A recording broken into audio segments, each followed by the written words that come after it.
here in the perimeter, there are no stars. Out here, we is stoned, immaculate. Hello and welcome. This is the C86 show. I'm David Eastaugh. As you know, we love a special guest. This week it's the turn of the writer Molly Ty, who I spoke to very recently to find out more about life, love, poetry and all that other groovy stuff. Has just published a book that's come out on Omnibus Books, which is titled Rebel Girls, The Real Story of Women and Punk. A fantastic publication. Do check it out and buy a copy. You can get it from online or from all good bookshops. I will put a link in the notes below. But this is the interview with Molly. So after several minutes of interesting but casual chat, we get down to the exciting subject of the early formative years. Molly, it's over to you. So my first memories of kind of getting into music myself was probably when I was around 12 or 13. So we're looking at late 90s, I would say. And the first band that I remember being really influenced by in terms of their lyrics, and I loved the music and how they looked and all that sort of thing, and found them really exciting, was the Manic Street Preachers. Yes. So this would have been, I think, around about there, This Is My Truth, Tell Me Yours, maybe era. I think A Design for Life was played a lot. And If You Tolerate This, Your Children Will Be Next, I think. So, but I kind of went backwards as well. So I was listening to Motown Junk and all of their kind of older stuff. And although they're not punk per se, I think they laid the foundations for the sort of thing I was looking for, which was quite political music. And in terms of punk, I had no real concept of what punk was as such, but I bought a mixtape at a car boot sale from a guy that just had a load of tapes in a cardboard box and was selling them for like 10 pence, and none of them had any track listings on them. They would just say the genre that they were, so there was like punk and soul and stuff, and I thought I'll just buy the punk one and see what happens. And that turned out to be a lot of 70s punk. So that was where I first heard stuff like The Clash, the Sex Pistols, the Buzzcocks were on there, the Skids, the Members and stuff like that. I didn't know what any of those songs were, so we had to give the tape to my dad's friend who listened to it and dutifully wrote down all of the tracks that he recognised. Right. Excellent. That was very nice bonding experience, really, wasn't it, actually? Sort of going through that. A labour of love, actually, as well. God, that's very impressive. So, yes, so that was that a TDK D90 cassette of 90 minutes of sort of happy punk tunes? Pretty much, yeah. It randomly had Black Betty on the end of side one, which isn't really very punk, but it cut off after about 30 seconds because the tape ran out. But so I only had about 30 seconds of Black Betty.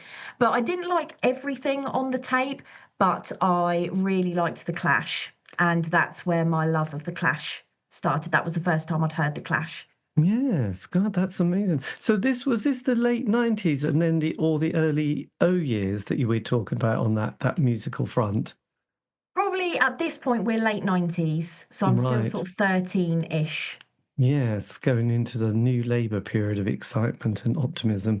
It all seems so cheerful. Yes, God. So then what was the first, did you say, so you had the Manic Street Preachers. So what was the first record you went out and bought with your own money? With my own money, I bought two on the same day because I had saved up enough money to buy a CD album myself, but I went shopping with my uncle and he match funded what I had so that I could get two. So I got Everything Must Go by the Manic Street Preachers and Jollification by the Lightning Seeds. Right, my God, yes. Yes, got fond memories of the Lightning Seeds, actually. Oh, so you sort of had a good little selection. I suppose that was the time when CDs, you'd often go for sort of like, they always had good special offers, didn't they, at that point? And CDs were at the height of their sort of moment, really, wasn't it? So Yeah, it was then, pretty much always CDs. I don't remember anyone really having anyone around me really having vinyl really at that time. Like not my peers. Tapes you would sort of make yourself. So I made my own cassette tapes, but I didn't really buy things on cassette tape. So yeah, everybody bought CDs. yes, God. And then what was your first gig you went to? That was also the lightning seeds. That was, and that was, it was the same uncle that was responsible for this. So my uncle is the one that gave me, because he wanted Jollification to be the first album I bought, but I was adamant it was going to be the Manic Street Preachers. So he just gave me the money on the Right. proviso that I would have to spend it on Jollification by the Lightning Seeds, which I did. And then he took me to see them at the Portsmouth Guildhall. Classic. God, that's so exciting, isn't it, really, at that stage? God, his name wasn't Ernie, no, Uncle Ernie. I can't remember. There was oh God, I'm just thinking the Who film, wasn't there? Uncle somebody. Anyway, that's another story, isn't it? It definitely wasn't Ernie, I can tell you that. So then, when you got to 16, did you then stay on for your A levels and go to university at this stage? Yeah, at 16 I went to college, and then 18 went to university. Right. So yeah, so then sort of fast forward, you write this colossal book, don't you? So is this the first publication you've ever written, by the way? It's the first books solely. I've contributed a chapter to another book that was published that was a collection of essays on punk, but this is my first solo full-length book. My God, so when did this come into your consciousness? When did you think, yes, I know what I must do for the next X amount of years? I'll write this colossal publication.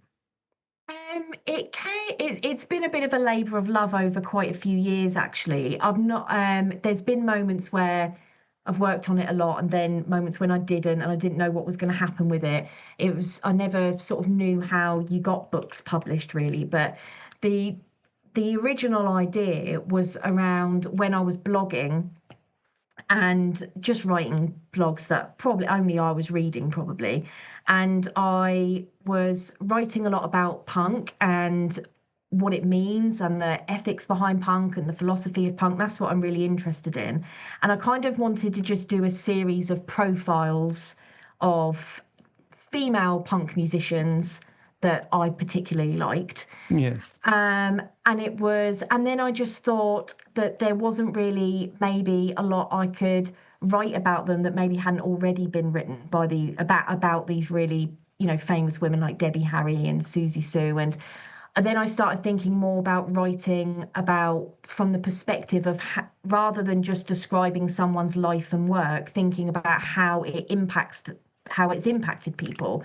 So I thought maybe I'll write about Riot Girl and Kathleen Hanna, but not just describing who she is and what Riot Girl is, but try and explore the impact that it's had outside of just the musicians. So that's kind of what led me down the road of thinking about fans and just feeling really passionately always that musical scenes are more than just the musicians. There's a lot of ecosystem around any scene of even the fans, photographers, journalists and zine writers, promoters, people that run venues, all of that kind of thing. So it kind of just snowballed from there that I thought it was going to be a series of blogs where I talked to different fans of different bands and different eras of punk, and then it really just sort of then it became more, then it needed to be more, and then it expanded, and then I didn't want to just write about one wave of punk. I wanted to write about them all, and then it just snowballed from there, really. And it became obvious that it would need to be book length in order to say what I wanted to say. Yeah, well, it was quite colossal because I know a few years ago this guy started writing a book on David Bowie from the 70s, and he's going through each year, so he's I think up to 1976 now, and he said that when he goes into his little space, to write that particular book for the year, he has to sort of immerse himself in like 1917, 1971, etc. Did you also have that experience yourself, having to sort of go back to 1975 and sort of think, God, what was happening because your book kind of starts in 76, so I don't know why I said 75, but did you find yourself having to sort of think, right, 76, not even born, what was happening, what was it? Yes, did you sort of find yourself having to do an awful lot of kind of going back culturally and politically at that time to sort of get a context of how punk developed? Yeah, definitely. That was the main bit of labour of it, I guess, that it's there's a lot of research that's gone into it, because part of what I was trying to do was exactly as you said, set punk amongst whatever was happening socially and politically at the time. And because I think that's really important. That's what's really flavored each kind of wave and subgenre. It's really relevant what was going on around it.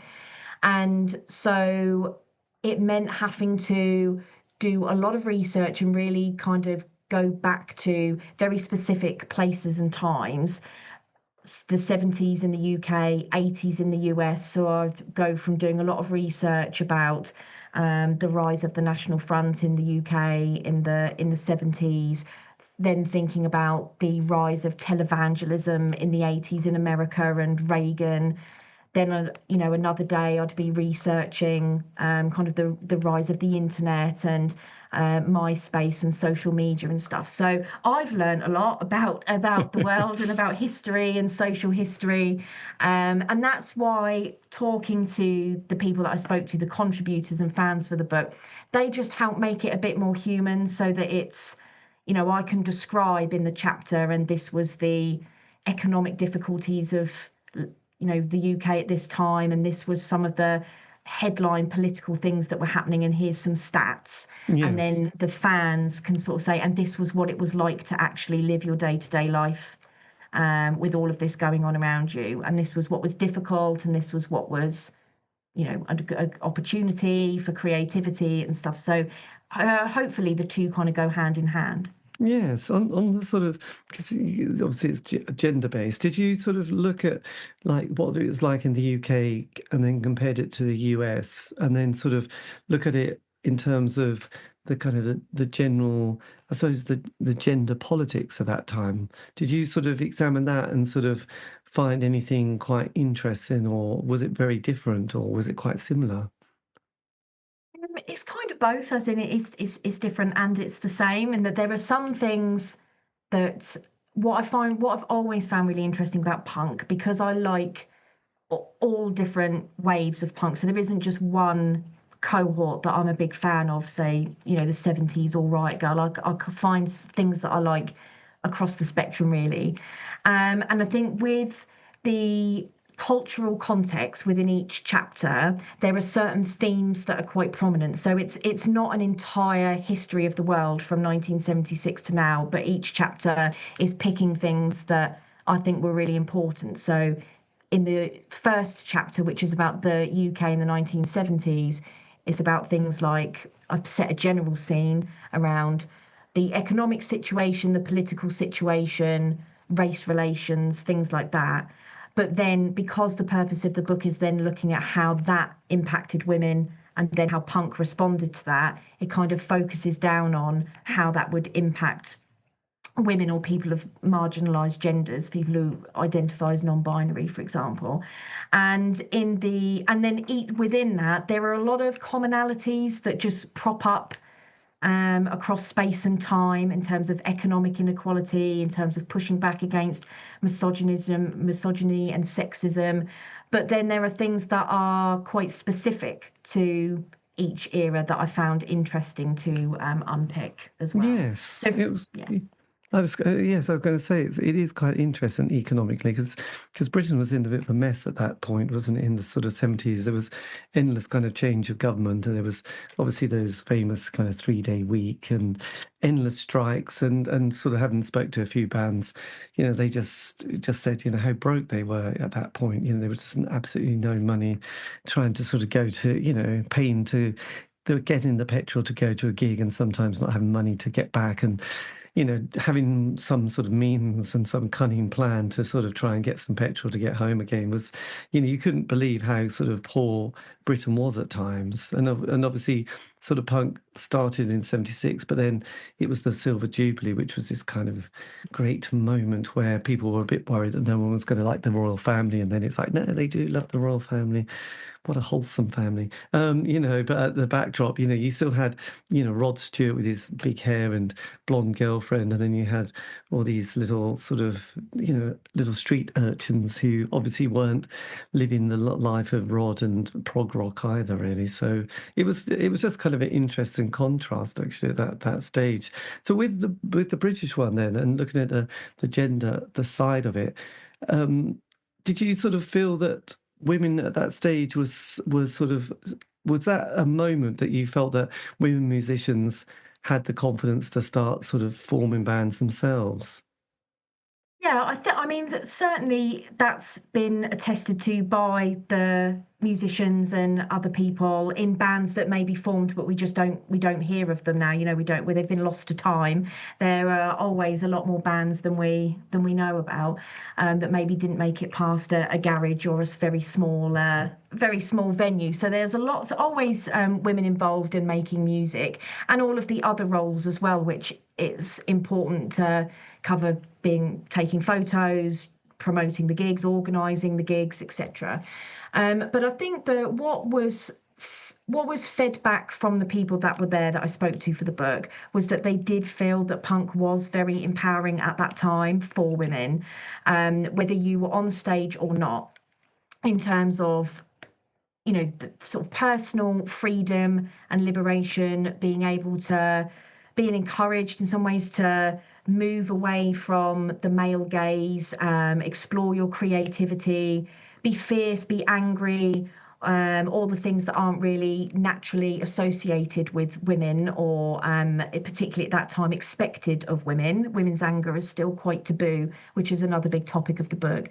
And a lot of the women that I spoke to who weren't, you know, super famous musicians. I didn't speak to Debbie Harry or Susie Sue, but the women I spoke to were very inspired by seeing those women on stage, and that then interestingly inspired them to do things that aren't just going up on stage itself. So I think it was a quote from Viv Albertine, who said that it maybe isn't accurate to say that seeing some of those early bands like the Sex Pistols on stage encouraged more women to get up on stage, but that it was in fact seeing women on stage that encouraged more women to get up on stage. So I think there's a distinction to be made there, that seeing, if you see it, you can be it. So it's really important to have that representation.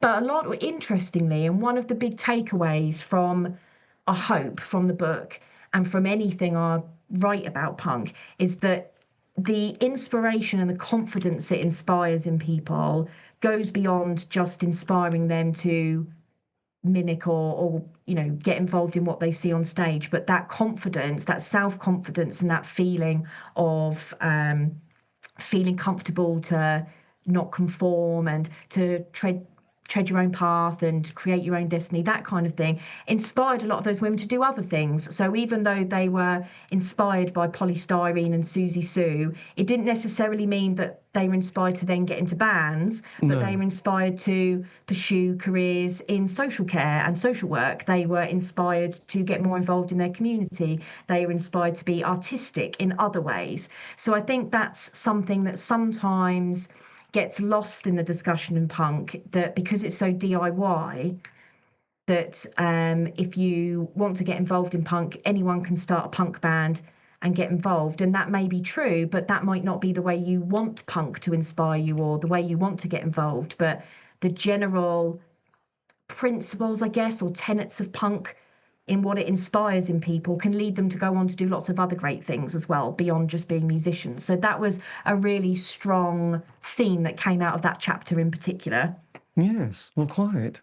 And also the feminist movement during that period was it started to sort of, I mean, obviously, you know, feminism has been around for a long time, but, you know, but the 70s and 80s feminists that people I, literally met, so I sort of got to see and speak and chat to them a bit more. And it was kind of an amazing amount of wanting to be heard, but also wanting to argue back, or not argue back, but to put their case and not just take it and accept society. Because I know just a couple of weeks ago doing the interview with a guy who wrote the book on 1976, The Heat Wave, and there was a massive, really long strike, with the women who, from a car factory, I think it was a car factory, who'd gone on strike for the entire summer, just for equal pay, because people forget there wasn't equal pay. And it was absolutely like the management were just adamant they weren't going to be given the same money, but they stuck it out at this particular factory and they eventually won. But the sort of society at that point was really awful. But then there was also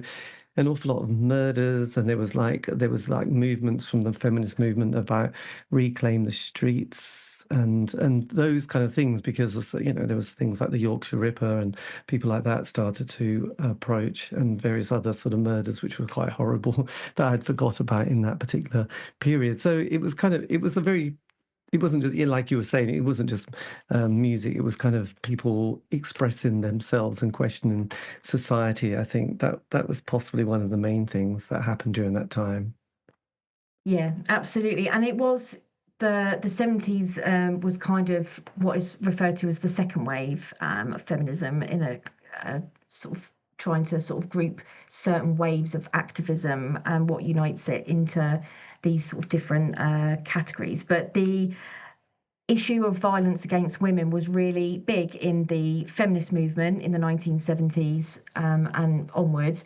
And there were tangible results on the back of a lot of feminist campaigning there. So I think I talk about in the book certain pieces of legislation that were passed that, by today's standards would still be seen as full of quite a lot of gaps and maybe not fully protecting women. But at the time, they were big steps around allowing women to apply for protective orders through the courts if they felt at risk from an ex-partner. The first women's refuge opened in Chiswick, I think in the late 70s.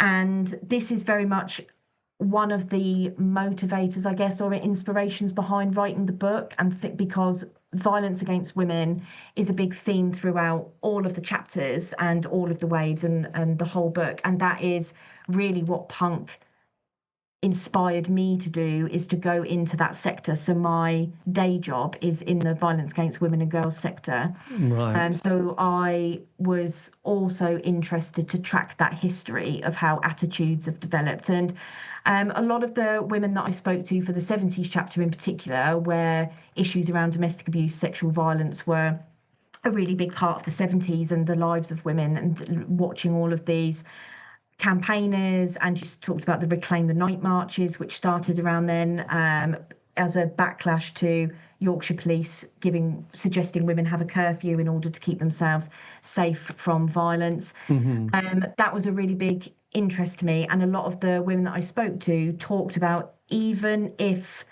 they went to see a band that didn't really address that in their lyrics, let's say. So, for example, take The Clash, for example. Even though they are my favourite band, they don't tend to write a lot about feminist issues or things like that. But it was about the whole fusion of politics and music, in that you could go and see a band and the music itself might not be addressing those issues, but there might be people with stalls outside or inside the venue who have zines or badges or collection buckets or petitions, and they're talking about these kinds of community-based organising and services. So that's something that all waves of punk, maybe with the exception of like pop punk and all of that very commercial punk, but Riot Girl, hardcore, and modern day punk is very much still of that tradition. Yes, and also on that front, because there was those publications that started to appear, which I can't quite remember the years, but there was Spare Rib, wasn't there? There was Virago Press and the Women's Press, wasn't there? Sort of publishers that just focused on women writers, and a magazine as well. What period was that? What period was they set up at that point? Was that the 70s? Yes, I think a lot of them were in the 70s. There were some publications, certainly in the US, had a lot of their radical feminist campaigning in the 60s as well, that then pushed over into the 70s.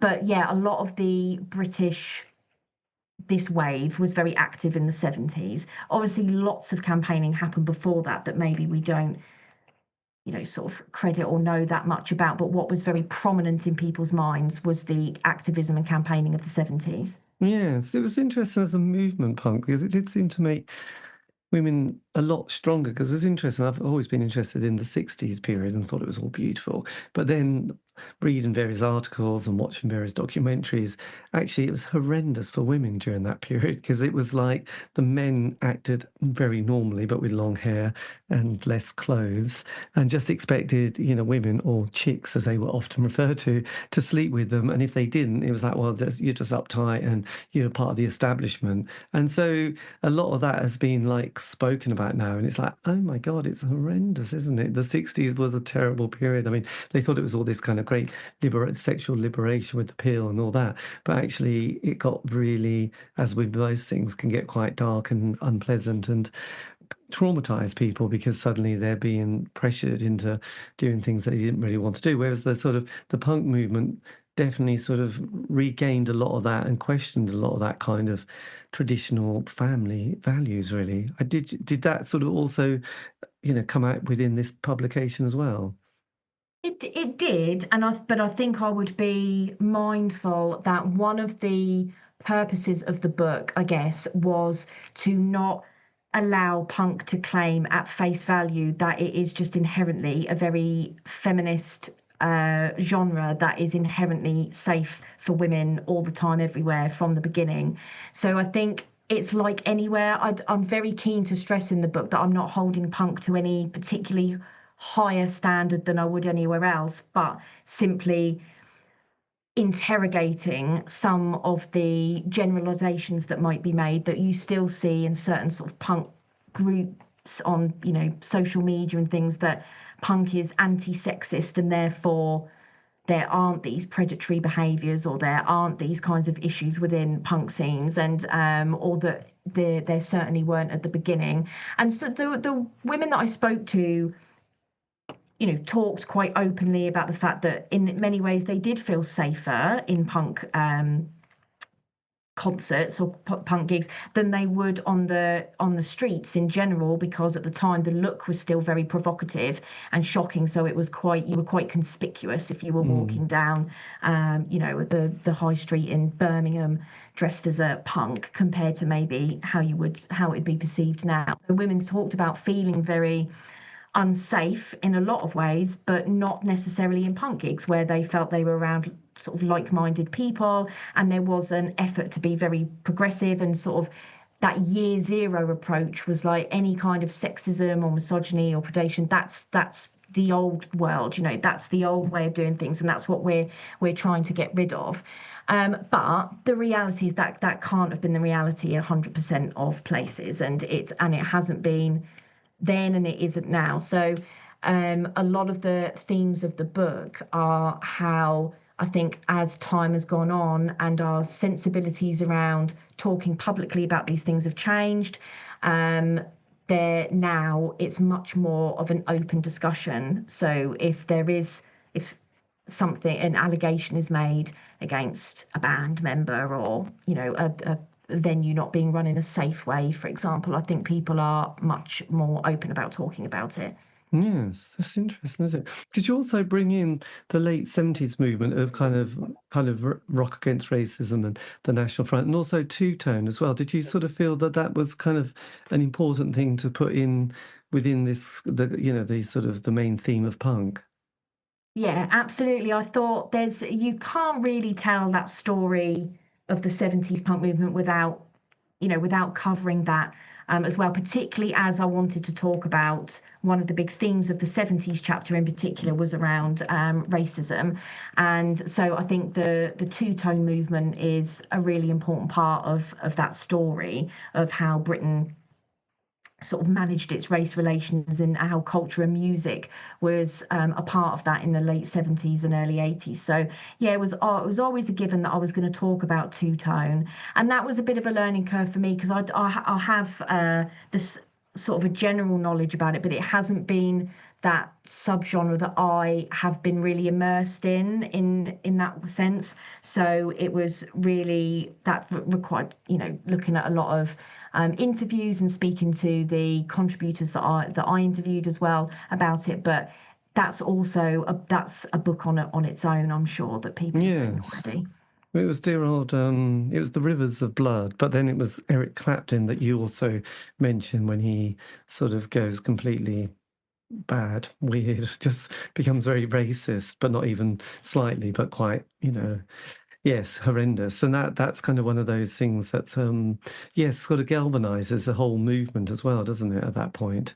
Eric's It kind of, definitely felt from talking to the people that were there that even if people were very generous with reflecting on it in thinking that, it was meant to inspire hope and solidarity as well as kind of raising awareness and raising opposition to the sorts of sentiments that people like Clapton was saying, and that sort of hangover from the Enoch Powell speech that had infiltrated how people felt about immigration and things like that. So it was, even if it wasn't without its teething problems, and it's, what was it sort of, some people I think in modern times might criticize what were the aims, etc., but I think that's a real minority. I think pretty much everyone I spoke to saw it as a really positive moment of feeling like there are a lot of people that feel the same way. There are a lot of people that feel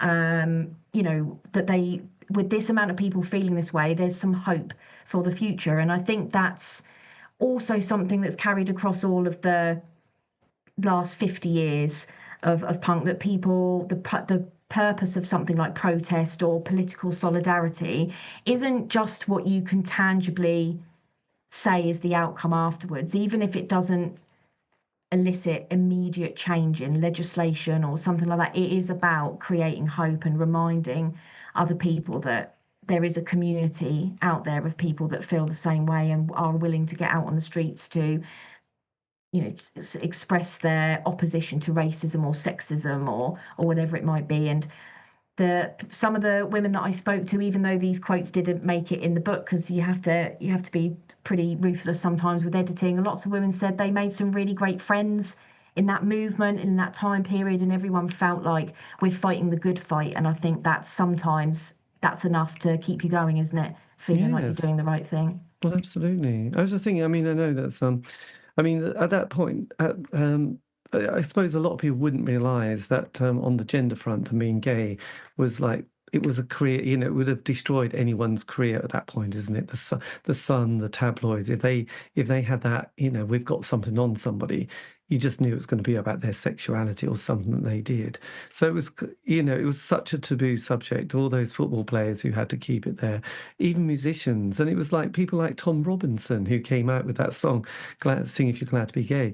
I mean, it was unbelievably, like, oh my God, Tom, what have you done? That's the end of your career. But obviously, then you realise there was a, audience, and there were lots of gay people. But yes, I think it's difficult to imagine just. I mean, actually, was it 1967? It was still illegal to be gay, actually, wasn't it? I Something like don't that. know off the top of my head, but yeah, It, there's it was like sounds. the late 60s, and it was like, Mm. I think the Labour government said, look, it's no longer illegal, you won't go to prison for it. Up to then it'd been like, just keep it quiet, guys, just don't overdo it. But yeah, so it's such a shocking thing, MPs were having their careers destroyed, anybody would just have their life destroyed. So that was something that was just amazing when you look back on it at that point, how repressed so many people had to be at that point. Yeah, and I think it is something that's maybe hard to imagine now. I think that one of the conversations I had with one of the contributors, and again, I don't think this made it into the book. It was more just as we were sort of having a more fluid conversation. We were talking about how maybe one of the reasons punk was very shocking in the 70s is because it was easier to shock. And now there are things that it's difficult to think of a position that might be quite as shocking in an equivalent way. And that was, in terms, this person that I spoke to said, when I walked down the street in 1978 with a mohawk, that was shocking that people would stop and look. Whereas now, maybe in some places you might, but generally speaking, everyone looks, has their own looks. There's lots of different ways of expressing yourself through fashion, so it wouldn't necessarily have the same impact. And that's something that young, unless we reflect on the past, we might not really appreciate that, which is why it was important to include a band when I moved towards more the modern times, thinking of a band like Pussy Riot, for example, Yes. who, they are in a society where the things they're saying and doing are shocking, provocative, and there are real world consequences for that. And therefore, thinking about where the lines of rebellion fall now, who is rebelling against what, where things might be more, society sort of less restrictive in general. Pussy Riot are an interesting example of punk rebellion and being controversial and being provocative and putting yourself in danger because of how you dress and what you're saying in the context that you're in. Yes. So sort of jumping into the 80s with great enthusiasm, because that's probably my decade. So how did you, because you got the chapter on American hardcore at this point, haven't you? So how did you, look at the music scene and feminism at that point? What was your take of it, sort of doing this publication? Well, that was really one of my big interests going in. So I studied politics at university and I did a lot around American politics. So I was already interested in and had read a lot about and had a lot of thoughts about America in the 1980s and the Reagan administration and the rise of sort of staunch social conservatism, like the rise of televangelism, and the kind of restrictive kind of idea of what it is to be American and what is acceptable in order to express your Americanism. So, and I already liked all of those bands. So 80s hardcore was by the time I got to college, 80s hardcore was a really big thing for me. So I was really into Minor Threat and Black Flag and the Dead Kennedys, and Minutemen and bands like that. So actually, the first chapter on the 70s was really, a lot of that was interesting for me to speak to women around that time and learn more about it. The 80s was one of the chapters I wrote first because that was the chapter I was really excited about kind of Yes. putting together. And I also thought Go Hardcore or Go Home was just too irresistible a chapter pun title to go to waste. So I was always going to write a chapter about hardcore. But it was difficult because, yes, I'm a fan of those bands, but I wasn't in America in the 1980s. And so I had to make sure that I found enough people that were fans of those bands and that were experiencing life then, in order to really flesh out what I was saying. But the first edit of that book, it really did just look at hardcore, and then Right. as I expanded it, I was interested in how that was just one thing that was going on in the world of punk rock in the 80s, and actually I didn't want to miss out things like Wendy O. Williams or the Go-Go's or the Cramps. There were lots of other things going on as well, so then at the end of the chapter it sort of moves into that as well. Yes, and yes, because there's quite a few bands that you mentioned here I've managed to interview, which is always very exciting. Bass players seem to be very prevalent at this point in the 80s punk scene, isn't it? Yeah. Which was quite good. But then yes, there was the hardcore scene, and in the UK, how did you sort of view that sort of punk, or that, not but even post-punk, it's kind of then becomes a bit more indie, doesn't it, at this stage? But then, there were a lot of kind of, I suppose you had the Marine Girls, you had the Raincoats, and then you had the sort of rise of the singer-songwriter Michelle Shocked at the time, who everyone loved that first album, the Campfire One tapes, and then Short Sharp Shark came along, and then we had Susan Vega and Tracy Chapman, which, again, sort of appealed to a lot of people that I sort of knew and also I liked as well. So yes, I just wondered, what was your take on sort of the movement of kind of women in the 80s period? Well, I mean, regrettably, because of the length of the book and needing to move through the years swiftly, that the 80s chapter does kind of focus on the American context. So the kind of the subwaves that you've referred to aren't explored so much in the book, and one of the things that I also was interested in terms of the 80s and UK was the kind of anarcho-punk scene, which for someone that is very interested in punk and politics would be something really interesting for me to explore. But alas, we kept it quite focused to our transatlantic cousins Yes. for the 80s chapter. But I mean, it's similar in terms of the 90s as well, in that I think the 90s was a really interesting period for women in music, even outside of punk, girl bands, big divas. Lots of R&B, singer-songwriters, the Lilith Fair act. So the 80s had that same kind of diversity of scenes, and maybe because of post-punk, the very broad term that is post-punk, there was a lot more of a sort of diversity of sound as well. So more folk punk as well, becoming really sort of popular in the 80s. But yeah, it's not something that's explored in Rebel Girls, but I think it would be a real contrast to what was going on in America that was very specific to the American context. So a lot of hardcore bands singing about Reagan and the nuclear war and things like that. Probably not so much for any of the scenes in the UK. Yes, because the 90s, it's sort of slight sweeping statement here, but, it sort of starts very optimistically, Kurt Cobain, Nirvana, sort of bringing in sort of lots of ideas of feminism, Courtney Love, and,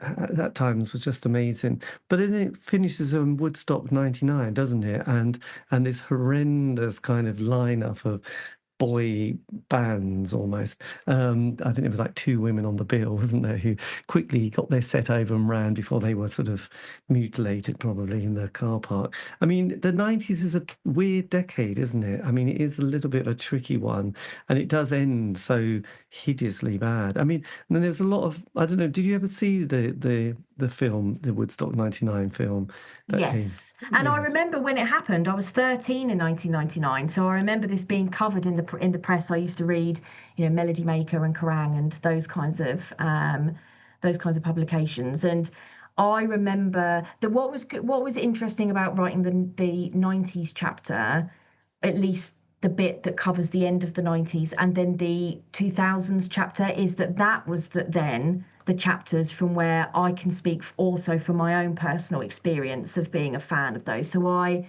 remember I was a big pop punk fan, and I loved Green Day and Blink-182 and bands like that. But I also remember the shift from those being really popular rock bands and that being really the most dominant kind of, rock, that's type of rock, or that teenagers are listening to, or at my peers were listening to moving into the rise of nu metal, and that really then and that becoming quite dominant in the alt scene, for the younger generation, with Limp Bizkit and Korn and Deftones and Linkin Park just becoming really, really dominant. And that wasn't really something I was into, but I witnessed it all happen, and even at a young age thought it was all just a bit too macho for me. Yes, the Red Hot Chili Peppers. Oh, yes, I mean, in a way,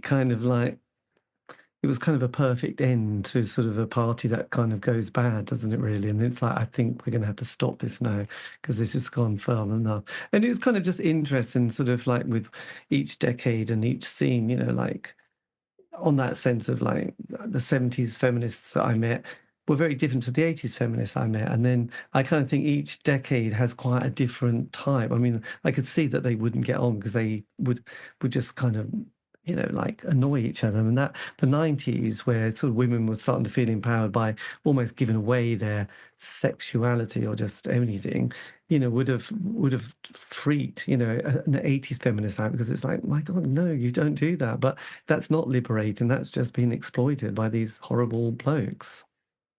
I think that's always been. I think there's always been a tension in the feminist movement, in that it's not a monolith. So feminists, and it's the same as any political ideology. There's lots of things that people debate and disagree on, internally. What is liberating for women? Is it about personal empowerment, or is it about empowering women as a class and things like that? I think, though, a couple of people that have sent me, readers of the book that have sent me messages to, say whether they like the book or not.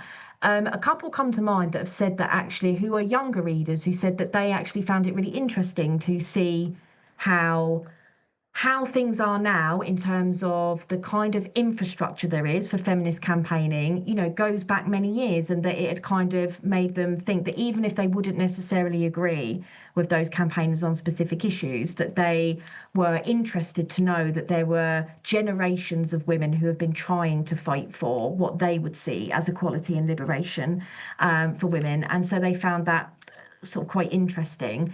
But I think now feminism is is maybe more intersectional, than a lot of, previous generations.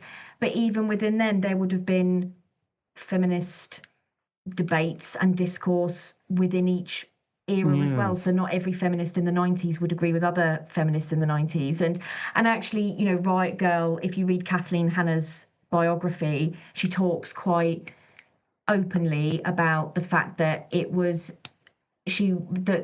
all, the women in Riot Girl who were trying to create this movement and community, they were all young women themselves, and so they didn't always get it right in terms of creating those spaces that they wanted to, and so there were infights or fallouts, or people would say, I don't think you're doing this correctly, I'm going to go off and start my own thing and my own group. And that's kind of, I think you would get that in any political movement in any space and time, really, and feminism is no different. Yes, absolutely. Well, it's interesting because when you're talking about that, I remember did an interview with somebody about Greenham Common. Actually, I think it was about the quilts that they made, and someone had documented it.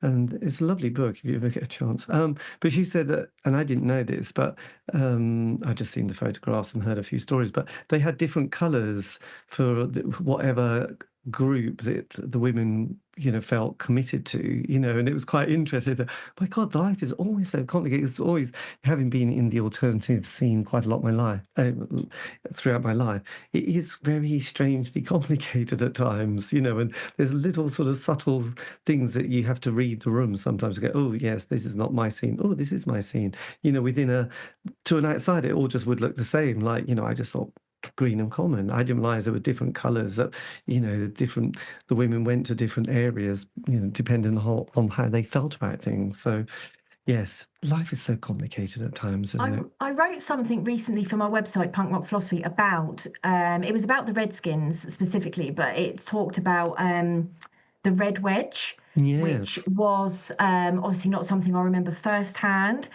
So I spoke to Professor Gregor Gall, who's writing a book about, or who's written a book about the Redskins, which is out in the autumn, I think, and about the Oh my God, is politics there? of Oh the my God. Redskins. I love And yeah, and I've interviewed Professor Gregor Gore before when he wrote The Punk Rock Politics of Joe Strummer, which is a really great book that's really in-depth sort of analysis of the evolution of Joe Strummer's politics. It's a really good read, very well informed and well researched, and he's moved on to the Redskins now, so working his way through the most political figures in sort of punk and new wave. But the Redskin, I wrote this piece about the Redskins and the Red Wedge, and it's on punkrockphilosophy.com that Greg Ward's talked about. That was news to me that they didn't want to join that campaign because of feeling like that already had sort of Paul Weller and Billy Bragg, I think, in it. Because they saw it as really just trying to encourage people to vote for Labour when they didn't think that was going to be much different. That was my understanding of it, the beef that they had with Red Wedge. So they wouldn't join that united front because it didn't reflect what they wanted the outcome to be. And I think, wasn't it ever thus, in that you find exactly that same thing now, which, and it's not a criticism because we all have to do what we think is right, but it's around, how do we organise multiple people if everybody's got slightly different granular views of how we're going to achieve a certain outcome. But yeah, it's a really interesting example, and you Yes. could pick any time or place and probably find something very similar. It is quite fascinating because with the anarchist movement and anarcho punks, there was like you just we're all part of the left, and no way, there's the Socialist Workers Party, the SWP, then you had Direct Action Movement, and then you had the Marxists and the Trotskys, and it was like, and I began, God, I really wish someone would explain all these little bits to me because I'm just nodding away, trying to pretend to be cool and like I know these things. I have no idea what they're on about. But yes, but I've seen quite a few interviews with Christine from Redskins talking about that movement and why they weren't part of it and stuff like that. Actually, to be honest, the Redskins. It's kind of one of those bands I find it quite fascinating because Chris was kind of always around the scene in that period in that album, Neither Washington Nor Moscow. It was just a classic. And he's like one of those people who's just disappeared. And it's like, Yeah. where's Christine?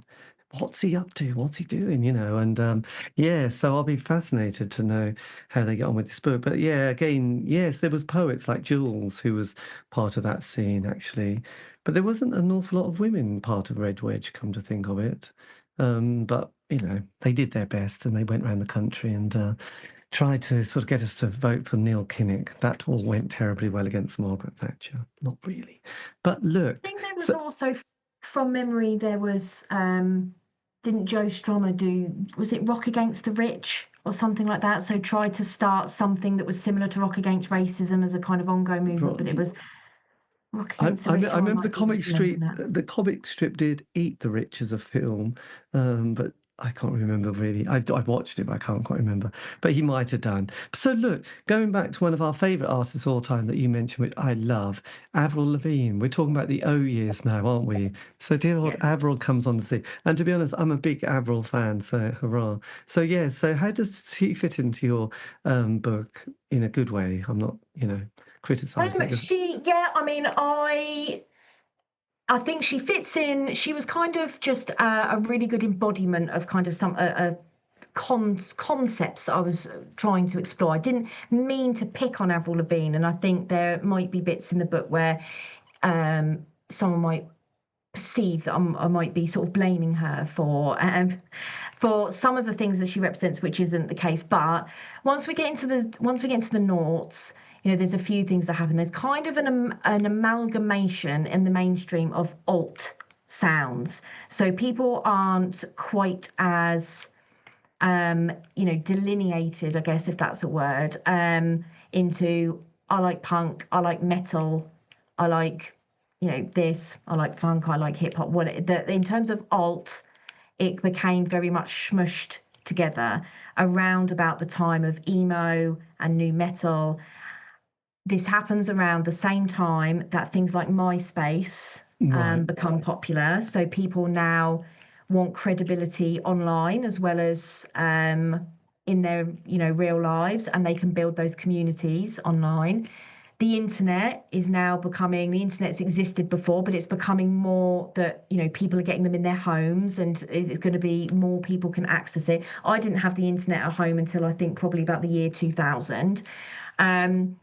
And that was a dial-up computer, of course, that screeched in horror when you tried to get it to connect. And if my mum wanted to use the phone, I would have to disconnect the internet so that my mum could use the phone and vice versa. So yeah, this was around about the time this was happening, but it still wasn't the point where if you wanted to buy a Blink-182 t-shirt, you could just Google Blink-182 t-shirts and buy them online. It wasn't quite where commerce had moved in a really sort of widespread way. So you had to go to the mall and go to shops like Hot Topic, and there was just anything that an alt persona could need would be all under one roof. So you wouldn't have to go to a little punk affiliated record shop to get things, or something you could go to more on the high street. So all of these things kind of happened at the same time, as well as pop punk had moved a lot of alternative music into really big commercial spaces. So really the 2000s chapter looks at emo as its own world of sexism and problematic portrayals of women and then of masculinity. But the other big theme of that chapter is punk is on the high street. And Avril Lavigne is kind of an example of a mass commercialization of an alt rock persona. Avril Lavigne was very keen at the time to be clear that she was not trying to say she was punk. So I think because she potentially, even at a young age, didn't want to provoke the ire of punk fans who would start saying, no, you're not punk. So she very savvily said, I'm a rock chick. I'm not a punk, I'm a rock chick. And I think that is actually really important because I think then it did in the 2000s move a bit more towards it's just punk is starting to lose, in terms of the mainstream that I'm covering in the book, it's starting to lose its specifics. And now it's just people are into My Chemical Romance, and what are they? Are they punk? Are they emo? Are they rock? It's all a bit sort of fuzzy, the lines between them. Yeah. So I think Avril Lavigne is a good example of that. And she was a big style icon. I spoke to a couple of women for the book who had a great time reminiscing about trying to find the outfits that Avril Lavigne wears in her videos on the high street. So a little skinny tie and all of, straighten your hair, really long hair, etc. So she was I was not a fan of Avril Lavigne. I was already a bit snobby by this age in terms of music, so I wasn't a big fan. But she was a really big part of mainstream alt music and women being in a kind of prominent commercial position. But also for a lot of the women that I spoke to, she was maybe more of a kind of entry level as well, figured. So that's where they started to like rock. They started to like women's rock voices, strong rock voices, Yeah. and that led them into various different other genres. Yes, well, I know. It's funny as you get older, and suddenly something just comes along, and it gives you sort of a bit of an exciting thrill. And yes, I was just yes, impressed with her first two albums in a way. But by then I wasn't as uptight as I was in the 80s, where you went, no, I don't like that because that's not that. It was all very tribal during that period. So then And taking whereas us up. I was at that point, so you'd outgrown that, but I had just come into that point of I couldn't possibly be seen to like this. Even if I begrudgingly did actually quite like a couple of her songs, I never would have admitted it at the time. No, well, I think that was probably the same for me in the Manic Street Preachers because I just thought they were just Oh, saying things. right. It's the tyranny of credibility, I think. Yes, it was they making statements. I'm not sure. It's almost before what they call it, click something, clickbait or something now that people have. Making kind of comments. You think, yeah, that's a bit shocking, but it's a bit tedious as well. And But yeah, when and I you're suppose that 13, it's just blows your mind, I think, when you're 13. Um, yes, and yeah, it was so Avril Lavigne was not obviously yes. I espousing mean, quite as she deep definitely wasn't statements that she an was doing. authentic kind of. I know she was authentic, but she wasn't sort of a grubby punk, was she? She was quite, yes, it was all beautifully produced and yeah, songwriter. I think she had a lot of different songwriters actually who sort of worked on those tracks, which obviously I appreciated. But obviously, it wasn't like someone angst, in their bedrooms or bedsit or squat writing lyrics furiously. It was all very well marketed. So look, that's Avril. We loved her. So 2000, no, 2020. How does this then sort of finish for you, the book, and coming up to the present day?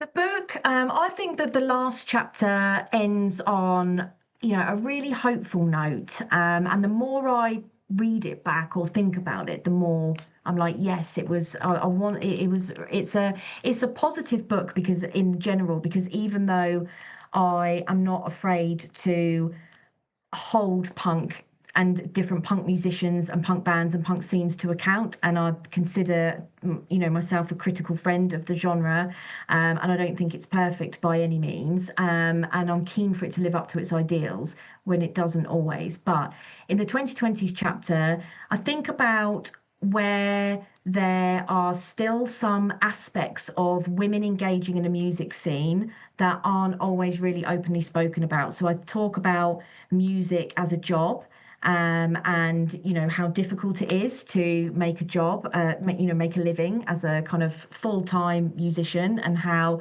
finding that the funds, the resources, and the time to build something, whether it is because you want to be in a band or whether you want to start a record label or you want to help manage a tour or something like that, that because of costs and resources and things closing down and things like that, it's really difficult to make that happen. And we need to think about what the impact of that is going to be if we don't protect those pipelines for people to be able to go through those. But specifically for women in that, I spoke to Sally Flaherty, who is the marketing director for a feminist studio called Cactus City. And she talked a lot about the real getting into the nitty gritty of protecting women from predators in the music scene through thinking about what kind of spaces are there for women to record, and what protects them from producers who might not be who might be unsavory characters. She talks about things like the use of non-disclosure agreements and all of these things that I don't think people really think about.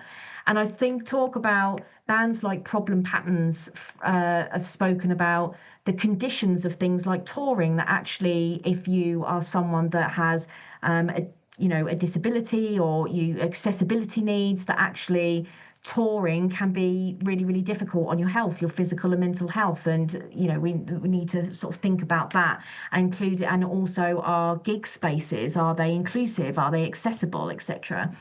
And then I talk about really summing up, what has punk offered for women throughout, or for anyone really, but the focus of the book is on women throughout the different waves, and that every different type of punk has got something you can take from it. So, you could be educating yourself on foreign policy by listening to bands like The Clash or I don't know, Bad Religion or the Dead Kennedys or something like that.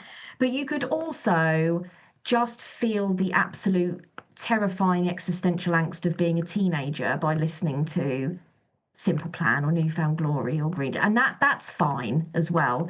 But one of the key points in the book, and that I mention again as I sum it up, is that women don't only listen to music that is made by other women. I mean, some might, but generally speaking, one of the things that I have found frustrating around discussing is punk feminist and how well does it kind of address the needs of women and people of marginalised genders in the scene, is people will often point to bands that are primarily comprised of women or fronted by women and say, well, that's where you're going to get that kind of consideration. Whereas actually, I think everybody should be in the scene trying to create that space. So it's about looking for more inclusivity across the board, really, and thinking about how we do that. But it ends on some really, really nice quotes, I think, from the people that contributed to the book about what punk has meant to them, and some of them are reflecting on 50 years of being involved in punk, others only a few years, but there's just a whole host of personal triumphs and attributes that they've developed and experiences that they've had that have been really positive. So it does end with the conclusion, I think, that ultimately I think punk has been very positive for women, and that it's got the inclination to want to address areas where it doesn't always get that right. And somebody said to me the other day, that who's in a band now, that I think the most radical voices in punk at the moment are women's voices. And I think that also, I would concur with that the future for women in punk is very bright. And as a current music journalist who's still writing about punk, still getting sent music, I still review music now, new music, I am awash with incredible bands doing and saying incredible things. God, that's fantastic. Oh, well, look, this has been a fantastic page turner, though it's a PDF I've got. Page scroller. Oh, that's true. Yes. Well, look, thank you ever so much. It's been amazing to, yes, to have a chat and talk about the book because, it's been brilliant. And I've always, I always think there's more things to learn and more things to reflect on and think about. Yeah. So. Yes, I'm not that familiar. Well, I suppose with the 80s American stuff, oh God, I was going to say goodbye, and now I'm going to talk about the 80s.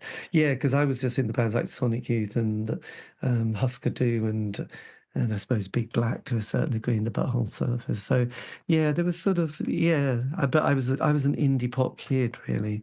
I just embraced the Oscar Smiths. Do are in the playlist at the back because I'm sure somebody put Zen Arcade as one of their favourite punk albums, and the playlist at the back is comprised of people's Oh favourite yes, punk albums. So I every contributor for the book, and there were 64, I think, everyone sent me their top 5 favourite punk albums, and I had to pick a selection. And I'm sure even if it didn't make it into print, Husker Du did come up. I can excellent. promise you that, as did Sonic Youth. That was something. Well, it's funny you got the damned strawberries there, and I did an interview 2 nights ago with Roman Jug, who was the keyboard player of the band. That was Oh, okay. the first album that he appeared on actually, and that's kind of one of Well, my it's favorite. someone's favourite. It's someone's favourite, which is great, actually. Yes. Oh no, I'll look forward to that. Actually, because the person I really, oh, there's lots, but missing John Peel really, because he came along and he just played such an eclectic variety of music, and it was just all over the place, which I quite liked. And during the 80s, we had all these bands like the Frank Chickens, who they were sort of mixed kind of culture, Japanese music with sort of cabaret or sort of and like performance art, and it was just a very interesting thing. And yes, people like that were just brilliant at sort of introducing you to something that you'd never heard of before, sort of just from all over the world. So yes, it's good. But well, God, it's an amazing book. So I hope it's going really well, and you've got lots of great feedback because you deserve it because it's amazing Oh, thank you very publication. much. So Thank yes, well, you. good luck on that. And this is the hardback, I'm guessing. Will you get a paperback from the publisher as well? I Kind of don't down know. I don't know. I think sometimes it depends on how well the sales. hardback goes. So at the moment, just hardback, I think. Just hardback. Do they manage to sort of send it around the world? Does it get sort of shipped around and sort of available from all good bookshops and Yeah. online? It's actually it was the US release this week. So I was actually before logging on to this interview, I was on Canadian radio a couple of hours ago talking about the book. And there people sending me pictures of it in bookshops in Chicago and New York Oh, and things like God, that that. must have So felt very it's gone exciting. global. Yeah. It's So very surreal, hopefully, but it's great. so if you ever get a chance, there's the Punk Rock Museum in Las Vegas. That would be quite a nice little. Oh yeah, I follow them on Instagram, and that would be bucket list if I ever make it over there. Yes, yes. They used to have punk and punk rock bowling, which I found a really strange combination, but it all made But the sense in the end. lineup for punk rock bowling used to be incredible. Yes, it was. Riot Fest is also another really big punk. They do some really great punk festivals. That have because I really like American punk, so a lot of the bands that I like I'd have to probably go over there to see them. But if I'm ever over there, if I ever make it over there, I've got a bucket list of things to see Yes. punk Well, you could wise. probably do a talk, actually. I think that's what they normally give people, don't they? They had, because Jennifer Finch from L7, she'd been doing, you know, Yeah, she had. Yeah, she's been talks doing at tours. Yeah. talks and tours, and oh, Jesus, that's such a shocker, actually. But yeah, I'll have a look at this list at the back. It's quite fascinating. I love lists. Okay, look, I'll let you go, but thank you again for your time. This is amazing, and good No luck worries. for Thank you. everything. Take care. Thanks, Bye-bye. David. Bye. Bye bye. And that was me in conversation with Molly Ty talking about her book that's just come out on Omnibus Books. I'll put a link in the notes below. Rebel Girls, the story of women and punk. This has been the C86 show. David Eastaugh. Have a great week. Stay safe.